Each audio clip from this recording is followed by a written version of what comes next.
தவறி பெய்த மழையால் ஏற்பட்ட பாதிப்புகளை உடனடியாக கணக்கிட்டு ஏக்கருக்கு தலா ரூபாய் 25,000 வழங்கிட வேண்டி முளைத்த பயிர்களுடன் பெண்கள் ஒப்பாரி வைத்து மாவட்ட ஆட்சியர் அலுவலகத்தில் போராட்டம்.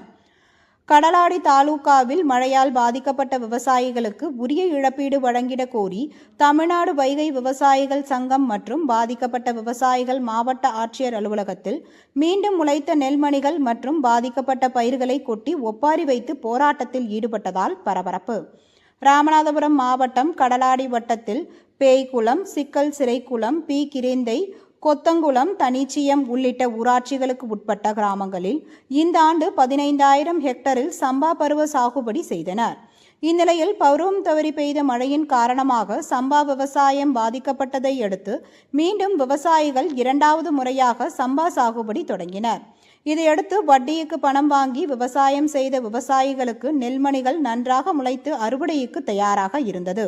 இந்நிலையில் கடந்த வாரம் ராமநாதபுரம் மாவட்டத்தில் பெய்த தொடர் மழையின் காரணமாக அறுவடைக்கு தயாராக இருந்த நெல் கதிர்கள் வயலில் சாய்ந்து மீண்டும் முளைக்க தொடங்கியது. இதனால் கடன் வாங்கி செலவு செய்த விவசாயிகள் செய்வது அறியா பதவிக்கும் நிலையில் பாதிக்கப்பட்ட விவசாயிகளுக்கு ஏக்கருக்கு தலா ரூபாய் 25,000 மழை வெள்ள நிவாரண நிதியும் பாரத பிரதமரின் தேசிய வேளாண் காப்பீட்டு திட்டத்தின் கீழ் முழுமையான தொகை வழங்கிட நடவடிக்கை எடுக்க வேண்டும். விவசாயிகள் கூட்டுறவு வங்கிகளில் வாங்கிய பயிர்க்கடன்களை முழுமையாக தள்ளுபடி செய்ய நடவடிக்கை எடுக்க கோரி தமிழ்நாடு வைகை விவசாயிகள் சங்கம் மற்றும் பாதிக்கப்பட்ட விவசாயிகள் 500க்கும் மேற்பட்டோர் இன்று மாவட்ட ஆட்சியர் அலுவலகத்தில் சேதமடைந்த நெல் பயிர்களை கொண்டு வந்து கீழே கொட்டி ஒப்பாரி வைத்து அழுது போராட்டத்தில் ஈடுபட்டனர்.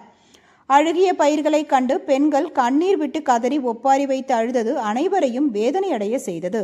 இதனால் மாவட்ட ஆட்சியர் அலுவலக வளாகத்தில் பெரும் பரபரப்பு ஏற்பட்டுள்ளது.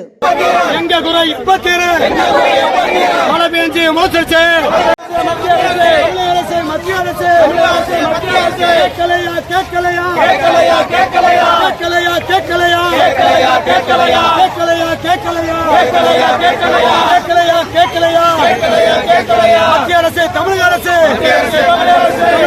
மத்திய அரசு